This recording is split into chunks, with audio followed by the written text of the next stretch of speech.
Hoje eu vou estar falando sobre 10 tipos de nomenclaturas que são utilizados em uma avaliação de feridas, que vai ajudar muito a você que quer descrever, você técnico de enfermagem ou auxiliar de enfermagem, e tem dúvidas quanto àquele tecido que você encontrou na ferida e como colocar no papel.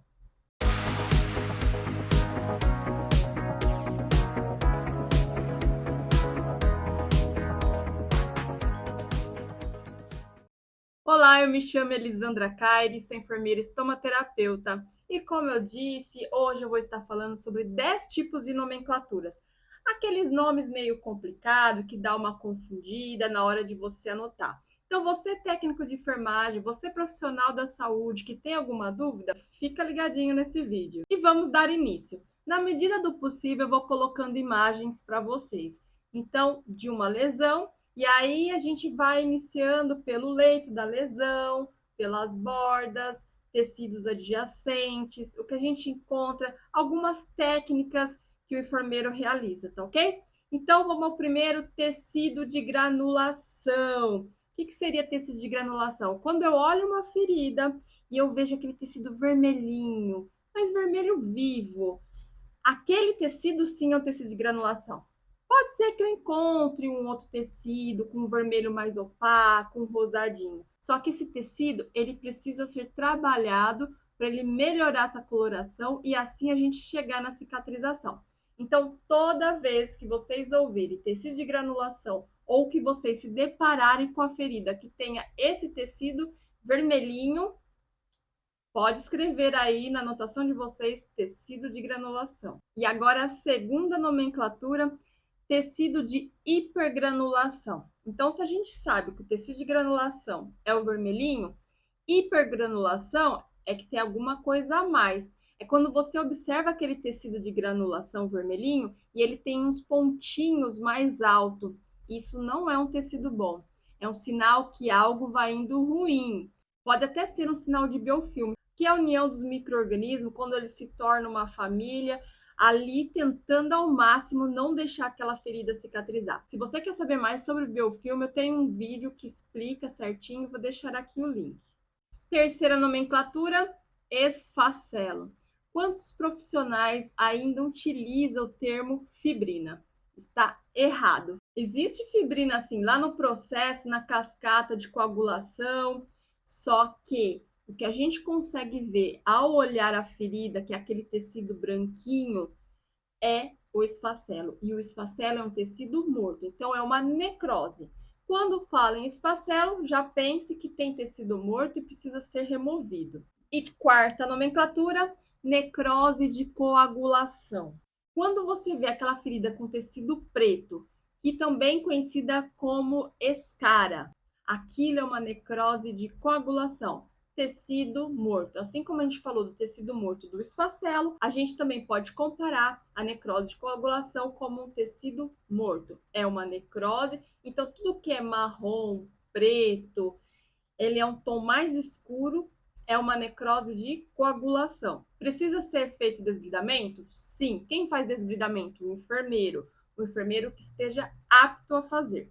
Quinta nomenclatura é o exudato. Uns falam exudato, escreve E-X-S-U-D-A-T-O, exudato. Pelo amor de Deus, não fale secreção. Ferida não secreta, ferida exuda. Quem secreta são as glândulas, então preste atenção na hora da anotação. E a sexta nomenclatura é a maceração. Maceração nada mais é que uma grande quantidade de umidade nas bordas, no tecido adjacente, que é ao redor da ferida, e aquela umidade deixa o tecido esbranquiçado. Sabe o tecido quando fica branquinho ao redor? Isso é maceração.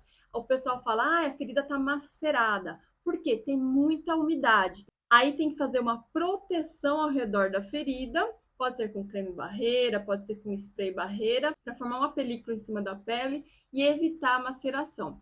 Lembrando que bordas maceradas você não consegue evoluir para uma cicatrização. E a sétima nomenclatura é desbridamento, aquele termo que eu falei que quem faz é o enfermeiro. o enfermeiro apto, que esteja capacitado para fazer. Ou um enfermeiro estomaterapeuta, um enfermeiro dermatologista, um médico. Esses são profissionais que podem estar realizando o desbridamento. E lembrando, é desbridamento e não debridamento. Se você está utilizando o termo debridamento, você está falando errado. E como se faz o desbridamento?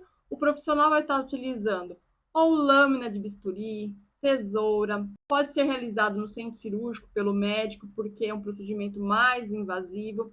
E o desbridamento a gente também pode realizar com alguns produtos que são utilizados, desde um desbridamento autolítico, que é com um tipo de cobertura, um outro tipo de cobertura que faça um desbridamento enzimático. Tudo para quê? Para a gente remover aquele tecido morto, tecido desvitalizado, que é a necrose. Necrose de coagulação ou o esfacelo. A oitava nomenclatura é o desbastamento. Às vezes confunde desbridamento, desbastamento, mas lembre, no desbastamento vai haver uma remoção de hiperqueratose. O que é hiperqueratose? É a calosidade. Mais uma, hein? Um bônus para vocês. Então, tudo que tem calo, a gente chama de hiperqueratose. Aí vocês podem anotar bonitinho. O enfermeiro fez o desbastamento de hiperqueratose na região tal. Hiperqueratose é mais comum ocorrer nos pés. Então, o enfermeiro faz o desbastamento, ele usa uma lâmina de bisturi e vai removendo aos poucos aquela calosidade. Nona nomenclatura é a epíbole ou epibolia. É quando as bordas elas enrolam. E aí você vê toda a borda enroladinha e aí elas não se aproximam para cicatrizar. Isso é um problema, porque você vai ter que agudizar essa ferida. O enfermeiro, no caso, vai ter que fazer como se fossem uns machucadinhos ao redor, removendo o tecido ali, para ela conseguir voltar. Tem epíbole que o enfermeiro não consegue fazer a agudização. Aí vai precisar de um profissional médico, faça a remoção dessa epíbole, muitas vezes no centro cirúrgico. E vamos para a 10ª nomenclatura. Gente, lembrando que existem várias nomenclaturas que envolvem uma avaliação de feridas, mas eu resolvi selecionar 10 aqui que são mais comuns. A 10ª é a dermatite ocre. Você já deve ter observado a perna de uma pessoa que tem uma insuficiência ali na circulação sanguínea, que muitas vezes apresenta uma lesão vasculogênica.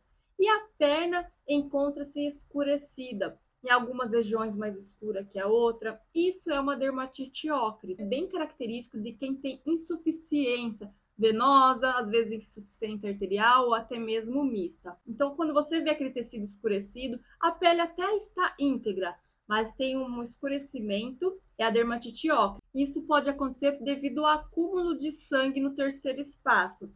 Então, tem o edema, começa a inchar a perna, e o sangue às vezes extravasa. E no sangue a gente tem glóbulos vermelhos, tem ferro, e isso acaba meio que manchando a pele. Às vezes fica mais escuro, avermelhada. Então, quando você observar essas manchas, é característico de insuficiência venosa ou anomalias vasculares. Também vocês podem encontrar como dermatite de estase. Estase é o acúmulo de sangue no membro inferior que não tem aquele retorno completo até o coração. Então, gente, eu espero que eu tenha ajudado com essas nomenclaturas. Se você ficou com alguma dúvida, deixe aqui nos comentários. Se você quer me mandar mensagem, que tirar alguma dúvida, eu vou deixar aqui o meu contato ou então contratar o meu serviço. Eu atendo em São Paulo, em Guarulhos. Se você quer me seguir lá na rede social vizinha, lá tem vários posts que eu falo sobre estomaterapia, que pode estar te ajudando. E se você ainda não se inscreveu aqui no canal, se inscreva, ative o sininho para que ele te notifique quando tem vídeo novo. Então eu vou ficando por aqui. Um beijo e até o próximo vídeo.